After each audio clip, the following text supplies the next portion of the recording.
My name is Sade Simmons. I am a pharmacist. I don't know if this is too loud or loud enough. I am a pharmacist at Memorial Healthcare System. We are situated in South Florida, geographically a little north of Miami. I currently serve as our health system manager for the pharmacy reimbursement and the medication access program. The key services that our team provide include prior authorizations, patient assistance, and we do this very well, and we also help support the Copay assistance program. And we do this for meds that are processed through pharmacy benefit as well as medical benefit for our organizations. And I stand before you today, and I feel very humbled to be here. I'll be presenting on the topic, buy and bill, how to maximize copay assistance program with a reactive approach. So essentially, I'll be taking you through the journey that we've taken to continuously improve our process.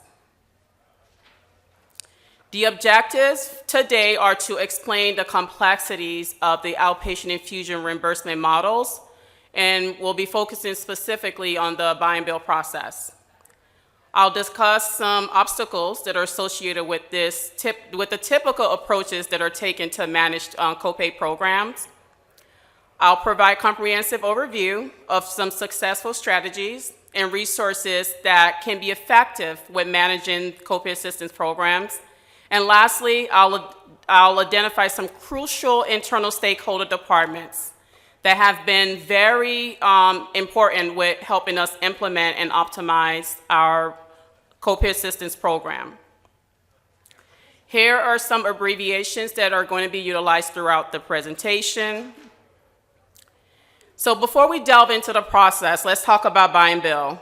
Buy and bill essentially requires the provider to purchase the medication administered to the patient before submitting a claim to the insurance. So this diagram here is really a financial flow, starting with the manufacturer all the way to the reimbursement. The provider office must seek authorization, very important to do the prior authorization, administer to the patient, submit an invoice to the insurance, and the insurance will provide reimbursement, usually through a contractor rate, and then if it's Medicare, it's usually through the average sales price. Now we have the information that we need to support our patient, which is their patient responsibility. With the buy and bill process, this can take weeks to months to identify. This looks very different when we support patients that are been billed through the pharmacy benefit. With the pharmacy benefit, we have this information in real time. We know what the patient's out-of-pocket is, and we can apply those copay cards right away. The buy and bills generally used in the outpatient setting. So listed here are the typical site of care. Hospital outpatient infusion center, and some outpatient infusion are standalone, so they're not associated with hospitals. The physicians may choose to administer the medications in their practice, and the patient also has the option to administer this medication via home health, which usually requires a home health nurse. At our healthcare system, the only option we do not have is the standalone. We have 9 outpatient infusion centers, 3 of which are cancer centers. And we have 5 community pharmacies that are non-specialty. We have a specialty pharmacy as well as home infusion option for our patients. Our providers usually don't generally use the buy and bill process. They are actually getting the medication from our pharmacy, and we deliver it to them and they're administering it. So we simplify the process for them. These are alternative options for providers to obtain medications if they're not utilizing a buy and bill. Essentially, these medications are coming from pharmacies. So white bag is an option whereby the provider is sending a prescription to a pharmacy. These are usually designated by insurance companies. The specialty pharmacy can now ship that medication and deliver it to the provider for administration. And with white bag, the pharmacy are generally not affiliated with the provider's practice. Brown bag is the other option, not used as often because a specialty pharmacy is dispensing this medication directly to a patient who then brings that medication to their provider for administration. So there's quality assurance concerns if the patient touches that medication, so we usually don't offer that practice. And clear bags, now commonly, I learned a new term recently, go bagging, is where your own health system's pharmacy, which speaks to Memorial. We have our own home infusion, we have our own specialty pharmacy, and our community pharmacies. We're able to provide these medication, mix it, and deliver directly to our provider for administration. That way they do not have to utilize buy and bill. So we offer that option for them. Some health systems may have policies in place to prohibit white bag and brown bag as well. So now that we've talked about buy and bill, let's look at the common approaches to manage the copay assistance program. This diagram really is what this was our workflow until we were able to identify a way to better target our patient. I wanted to also mention we utilize Epic. Epic is our electronic health record. So it offers us the option to have work queues. And through these work queues, we know when a patient is scheduled, and we know what drugs they're getting, and we even know what type of insurance they have. So with that information, we can go ahead and say, hey, this patient has a private plan. Let me go ahead and enroll the patient. However, what we weren't doing well is reviewing patients up front to identify if they had out-of-pocket responsibility. We did partner with our pre-certification team to help us with that task, but we have a high volume of patients and they were not able to review that deep level of detail for us. So we defaulted to enrolling the patient as long as they had a drug that had a copay program. And as some of you know, you have to keep track of these patients because you don't know if they even will have out-of-pocket responsibility. And if you're lucky enough, you get that information within weeks, but unfortunately, it takes months. If you see a light bulb, that's an opportunity for automation. So now, let's say we find out that patient has an out-of-pocket responsibility. Well, that's not all you need. Now you need to find out, is that out-of-pocket because of the drug that has that copay program? Because most pharmaceutical copay programs will only support that patient's responsibility for their drug. They're not going to support the administrative fee or medical supplies that may have been used for that infusion. So assuming this is a yes, you now have to either fax some documents or upload it into the pharmaceutical company or their program portal to support the reimbursement that's needed to support that patient's out-of-pocket. And you have options on how you like to receive your payment. It could be a check, credit card, and oftentimes EFT, which is pretty much direct deposit. And with our organization, because we are not the one posting the payments, we are communicating with our revenue cycle department, often via emails. So again, you see another light bulb. It's an opportunity for automation and process improvement. I've already highlighted some of the opportunities as I reviewed that diagram. However, it's important to know when you are a large health system and you are managing a high volume of patients, you have to track those patients if you are enrolling them proactively.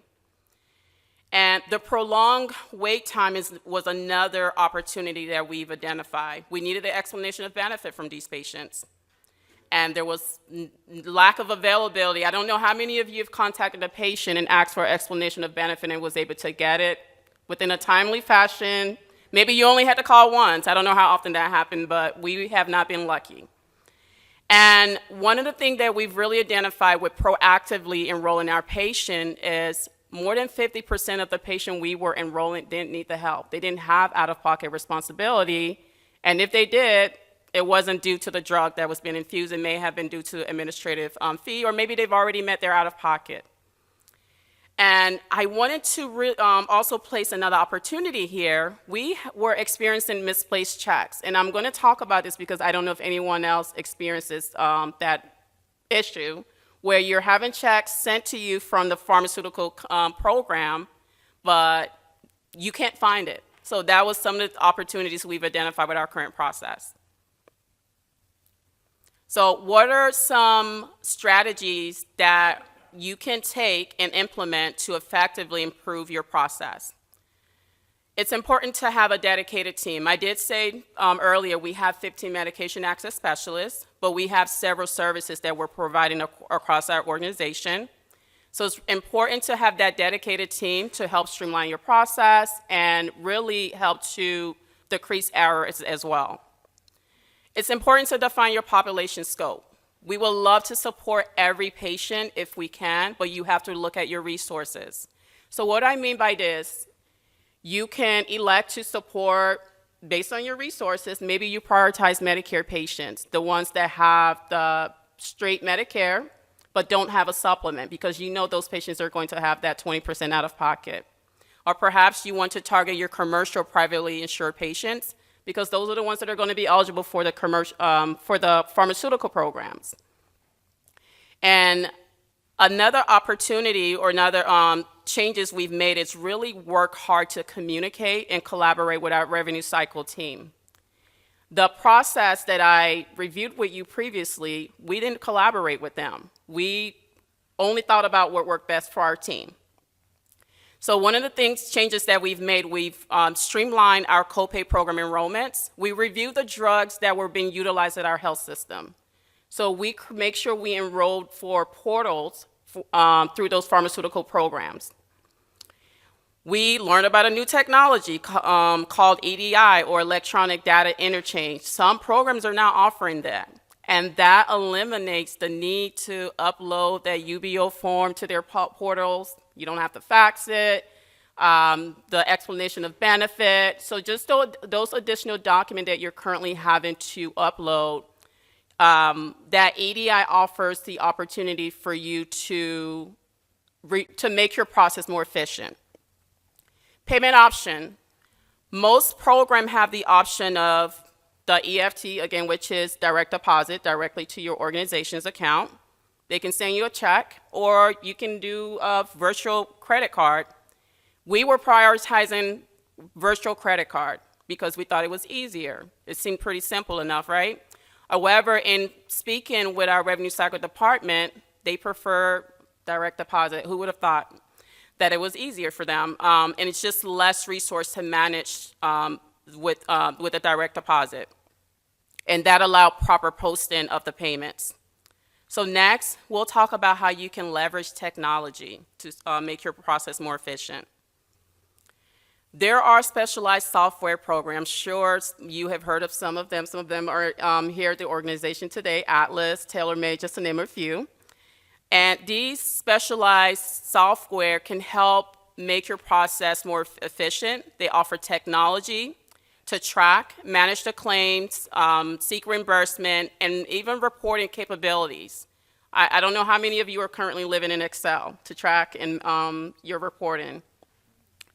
However, if you do not have the financial backing to get those software, you can create a report. And again, we use Epic, so a lot of the information I'll be sharing is through Epic. And this is titled Hospital Billing Account because we support a hospital-based infusion center.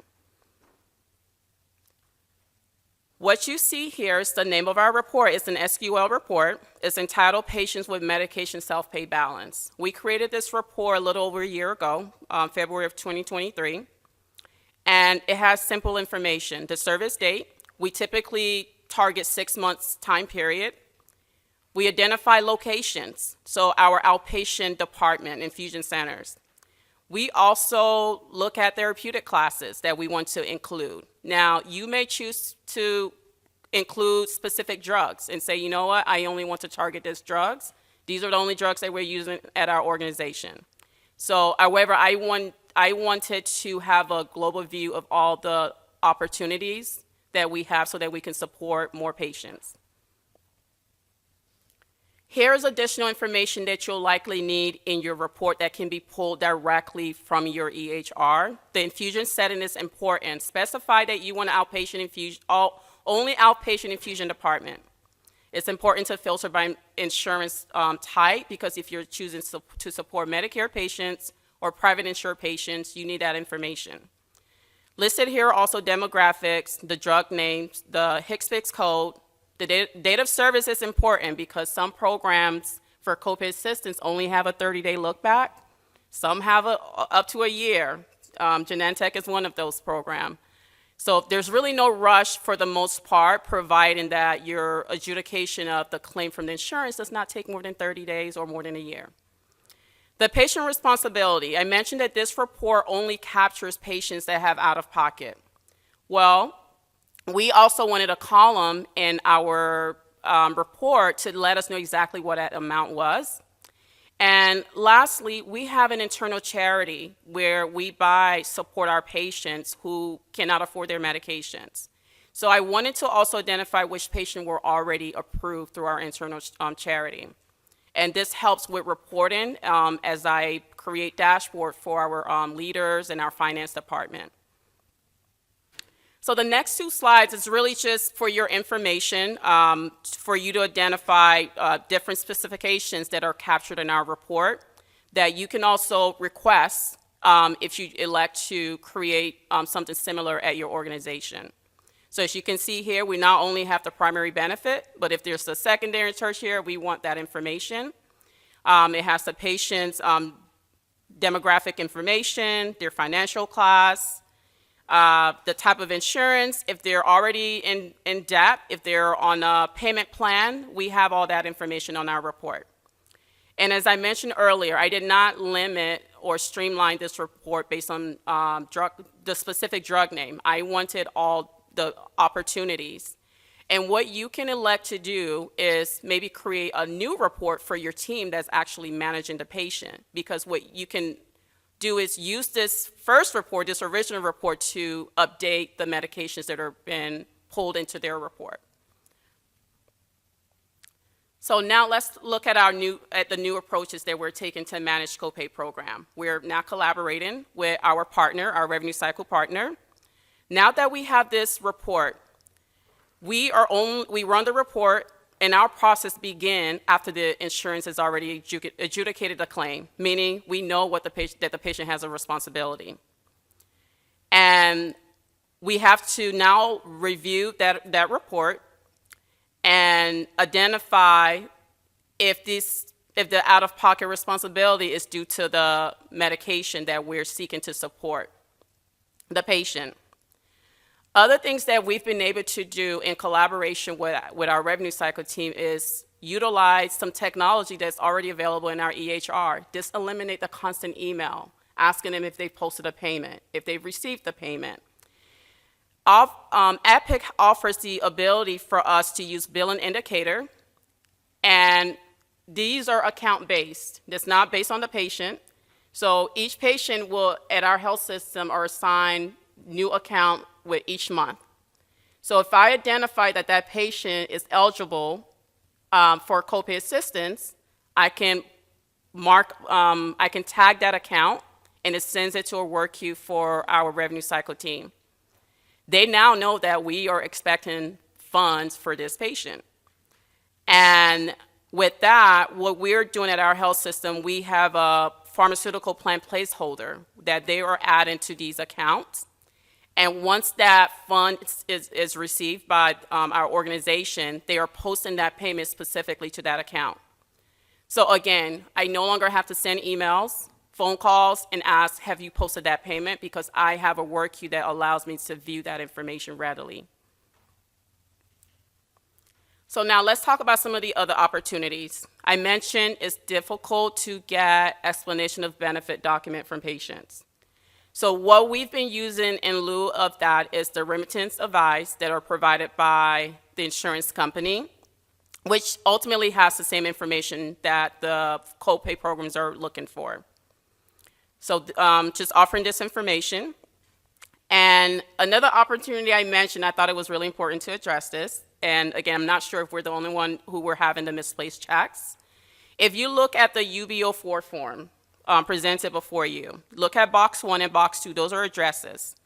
Box 1 is the address of the site of care. We have multiple infusion sites.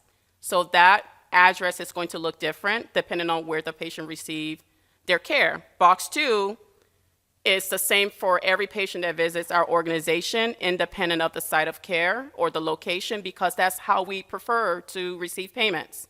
That's the address that any checks that's sent to our organization should be mailed to.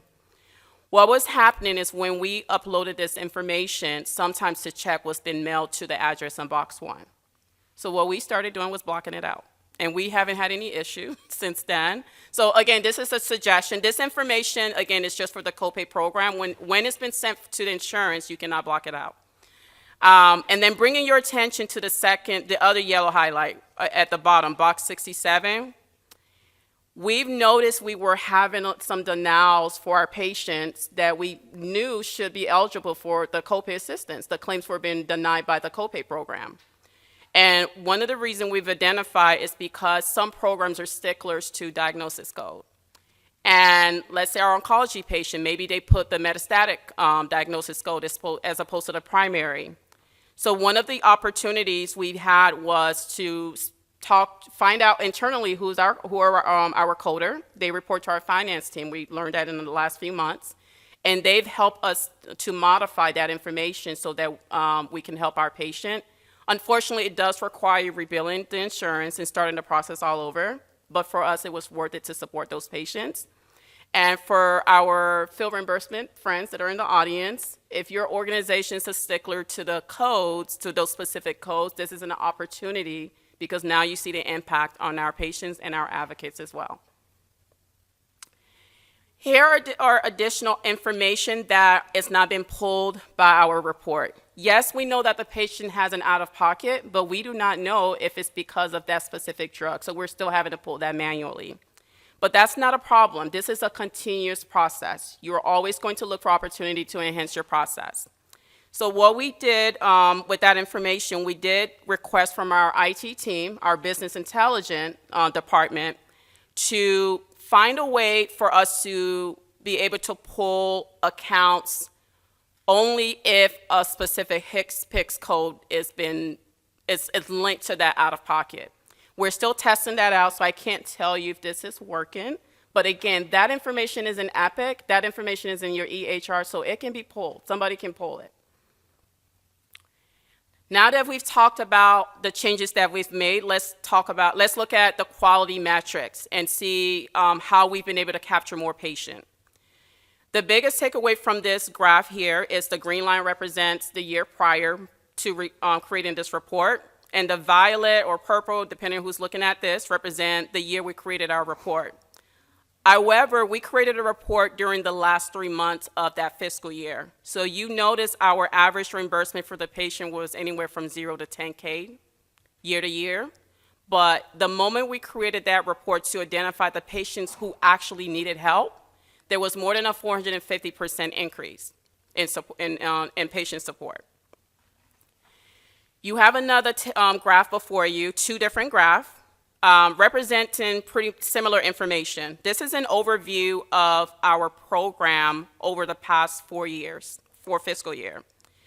The first table really highlights the number of patients and then the number of infusions we were able to seek reimbursement. And the second table is pretty much the same thing, but more of a financial outcome.